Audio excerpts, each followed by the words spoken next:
दोस्तों mathematics science का एक ऐसा टूल है जिसके एप्लीकेशन आपको हर एक फील्ड में देखने को मिलेंगे।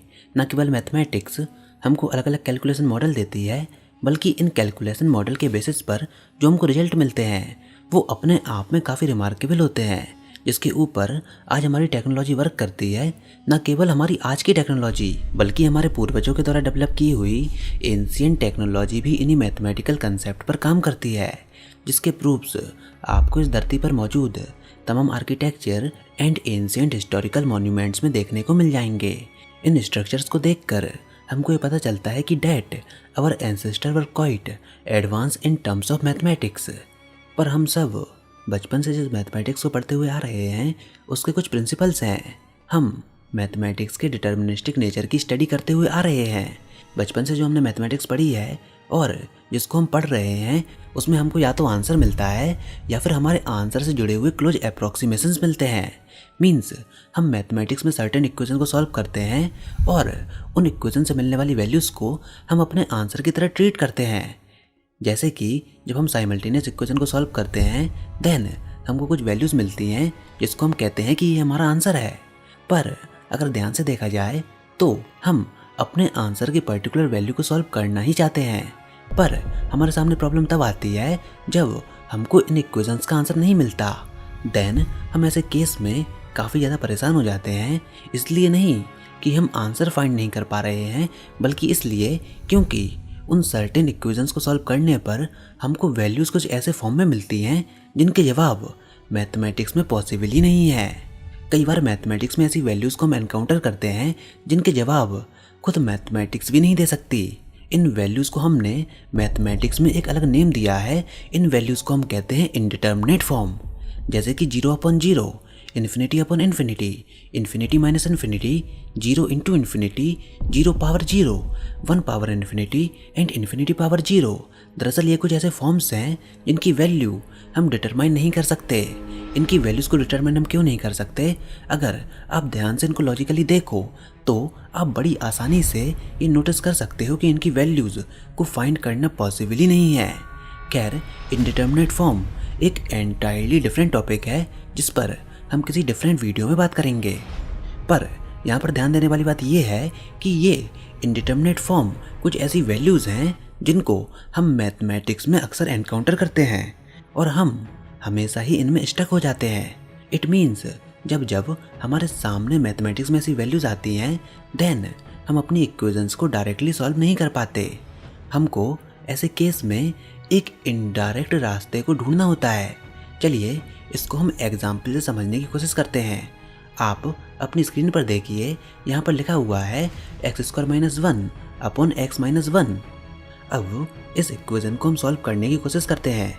तो मान लीजिए हम इसको x = 1 पर सॉल्व करते हैं, तो अगर x की वैल्यू को आप 1 पुट करो देन 1 - 1 अपॉन 1 - 1 और देखा जाए तो ये हुआ 0/0, यानी कि ये 0/0 फॉर्म है। तो इस केस में 0/0 हमारे लिए एक डिफ़िकल्टी है। हमको रियलिटी में 0/0 की वैल्यू नहीं पता, तो यहाँ पर इसको पता लगाने का एक अलग ही तरीका है। हम डायरेक्टली x = 1 पुट करने की बजाय हम एक नई अप्रोच लगाते हैं और इस नई अप्रोच में हम एक ऐसी वैल्यू लेंगे जो कि हमारी पुरानी वैल्यू को अप्रोच कर रही हो। मीन्स हम x = 1 नहीं बल्कि x = 1 के क्लोज जो वैल्यू अप्रोच कर रही हैं, मतलब x = 1 के क्लोज जितनी भी वैल्यूज़ हैं उनसे सॉल्व करने की इसको कोशिश करते हैं। हम उतना क्लोज जाने की कोशिश करेंगे जितना क्लोज हमारे लिए जाना पॉसिबल है। तो चलिए अपनी स्क्रीन पर ध्यान से देखिए। सबसे पहले हम थोड़ी बड़ी वैल्यूज़ को मानेंगे। x = 0.5। अगर आप x = 0.5 पुट करो x² - 1 अपॉन x - 1 में, तो इस केस में हमको आंसर मिलेगा 1.5000। तो हमको ये पहली वैल्यू मिली। अब चलिए हम x की वैल्यू को थोड़ा और क्लोज लेकर जाते हैं। तो मान लीजिए x की वैल्यू को हम रखते हैं 0.9।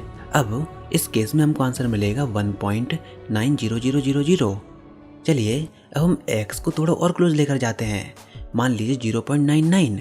इस केस में जो हमको आंसर मिलेगा वो होगा 1.99000।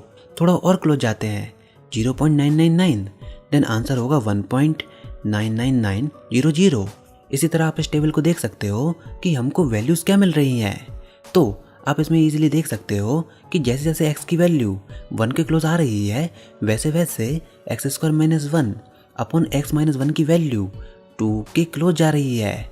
तो यहाँ पर हम एक काफ़ी इंटरेस्टिंग सिचुएशन में फंस गए, और वो सिचुएशन ये है कि जब x की वैल्यू 1 है तो हमको आंसर नहीं पता, यानी कि x=1 पर हम टर्मिनेट हुए। बट हम ये देख सकते हैं कि जैसे जैसे हम x=1 के क्लोज जा रहे हैं देन हमारा आंसर 2 की तरफ जा रहा है, बट हम 2 आंसर दे नहीं पा रहे हैं। तो इस प्रॉब्लम को दूर करने के लिए मैथमेटिक्स में मैथमेटिशियंस एक स्पेशल वर्ड का यूज़ करते हैं, और वो स्पेशल वर्ड है लिमिट्स। जी हाँ, लिमिट्स। तो लिमिट्स जैसा कि इसका नाम है, ये हमको ये बताती है कि कोई चीज़ कहाँ तक जा सकती है, उसकी क्या लिमिट है। तो यहाँ पर limit x² - 1 upon x-1 is equal to 2 as x approaches to 1। अभी जो मैंने आपको स्टेटमेंट कही कि जब x 1 को अप्रोच करता है मतलब 1 के काफ़ी क्लोज चला जाता है, देन इस इक्वेशन की लिमिट हमको 2 मिल जाती है। मतलब लिमिट्स ये कहने का एक स्पेशल तरीका है कि हम भूल जाते हैं कि क्या होगा जब हम उस पॉइंट पर पहुंच जाएं, बट जैसे जैसे हम उस पर्टिकुलर पॉइंट के काफ़ी क्लोज पहुंच जाते हैं देन हमारा आंसर इस केस में 2 के काफ़ी क्लोज पहुंच जाता है। अब जैसा कि आप इस ग्राफ में देख सकते हो, यहाँ पर एक होल है, मतलब यहाँ पर एक गैप मौजूद है। मतलब 1 पर क्या वैल्यू है आई डोंट नो, हमारा ग्राफ यहाँ पर मिसिंग है। बट यहाँ पर हम ये भी देख सकते हैं कि जब x की वैल्यू 1 की तरफ जा रही है देन y की वैल्यू 2 की तरफ बढ़ रही है, एंड जब वो 1 से ज़्यादा बढ़ रही है तो उसको भी आप देख सकते हो कि ग्राफ कंटिन्यू हो रहा है। ये बिल्कुल उसी तरह से है जैसे कोई एथलीट किसी माउंटेन पर चढ़ रहा है और किसी पर्टिकुलर पॉइंट पर आने पर उसको रास्ता नहीं मिला, पर यहाँ पर हमने केवल एक साइड से चेक किया, हमको दूसरी साइड से भी चेक करके देखना होगा कि क्या पता कि क्या हो जाए। जिस तरह हमने 0.5 से 0.99 तक वैल्यू को चेक किया, उसी तरह अब हम नंबर लाइन के दूसरी तरफ से चेक करेंगे। 1.5 से चलते हुए 1.0001 तक इसको लेकर जाएंगे। तो फिर से आप इस टेबल को देखिए, हम x की वैल्यू को 1.5 रखते हैं, तो इस केस में x² - 1 अपॉन x-1 की वैल्यू हमको मिलेगी 2.5। 1.1 को रखते हैं तो आंसर हमको मिलता है 2.1000। इसी प्रकार आप इस टेबल में देख सकते हो कि जैसे जैसे हम x की वैल्यू को 1 की तरफ क्लोज लेकर जा रहे हैं तो हमारा आंसर 2 की तरफ अप्रोच कर रहा है। तो यहाँ पर दोनों साइड से वैल्यूज मैच हो रही हैं। पर अब मैं आपको एक और ग्राफ दिखाता हूँ। आप इस ग्राफ को देखिए, यहाँ पर 0 से a के बीच में आप देख सकते हो कि जो लेफ्ट हैंड साइड में लिमिट है उसकी वैल्यू 3.8 है, पर जो राइट हैंड साइड में लिमिट है उसकी वैल्यू है 1.3। मतलब ऐसे केस में लेफ्ट हैंड साइड और राइट हैंड साइड की लिमिट मैच नहीं हो रही है। तो इसका मतलब limit x approaches to a of function f(x) doesn't exist, मतलब ये लिमिट एग्जिस्ट ही नहीं करती। तो इसका मतलब limit x approaches to a of a function f(x) doesn't exist, मतलब ये लिमिट एग्जिस्ट ही नहीं करती ना। अब ऐसा भी नहीं है कि लिमिट का कंसेप्ट केवल डिफ़िकल्ट फंक्शन पर ही एप्लीकेबल होता है, बल्कि ये उन सारे फंक्शंस पर भी एप्लीकेबल होता है जिनकी वैल्यूज हम पहले से ही जानते हैं। अब चलिए हम यहाँ पर एक इंटरेस्टिंग आइडिया को लेकर आते हैं। लिमिट के कंसेप्ट के द्वारा हम इन्फिनिटी के क्लोज जाने की कोशिश करते हैं। तो हम जानते हैं कि इन्फिनिटी एक स्पेशल आइडिया है जहाँ तक कोई भी नहीं पहुँच सकता। तो हम एक इंटरेस्टिंग क्वेश्चन से स्टार्ट करते हैं। तो क्वेश्चन ये है कि 1/∞ की वैल्यू क्या है। तो इसका आंसर हमको नहीं पता। हमको इसका आंसर क्यों नहीं पता? क्योंकि इन्फिनिटी कोई नंबर नहीं है, ये असल में एक आइडिया है। चलिए अब इस आइडिया को अप्रोच करने की हम कोशिश करते हैं। तो इन्फिनिटी का मतलब है काफ़ी ज़्यादा लार्ज वैल्यूज। तो हम स्मॉल वैल्यू से स्टार्ट करते हैं, x=1 पुट करते हैं तो 1/x की वैल्यू होगी 1। x=2 पुट करते हैं तो 1/x की वैल्यू होगी 0.5। 4 पुट करते हैं तो वैल्यू होगी 0.25। 10 पुट करते हैं तो वैल्यू होगी 0.10। ऐसे ही हम वैल्यूज़ को बढ़ाते जाएं। तो अगर हम 1000 पुट करते हैं तो वैल्यू होगी 0.00010। तो यहाँ पर आप ये देख सकते हो कि जैसे जैसे वैल्यूज़ बढ़ रही हैं हम 0 की तरफ अप्रोच कर रहे हैं। तो अब हम यहाँ पर एक काफ़ी इंटरेस्टिंग सिचुएशन में हैं। तो हम ये नहीं कह सकते कि क्या होगा जब x की वैल्यू इन्फिनिटी तक पहुँच जाए, पर यहाँ पर आप देख रहे हैं कि 1/x की वैल्यू जीरो को अप्रोच कर रही है जैसे जैसे हम बड़े नंबर की तरफ जा रहे हैं। तो ऐसे में हम यूज़ करते हैं concept of limit. Limit x tends to infinity 1/x equal to 0। अब ऐसा भी नहीं है कि लिमिट्स का यूज़ केवल मैथमेटिक्स में होता है, बल्कि लिमिट्स का यूज़ फिजिक्स में भी होता है, क्योंकि लिमिट ऐसा टूल फिजिक्स के कई सारे प्रॉब्लम्स को सिंप्लीफाई करने में यूज़ होती है।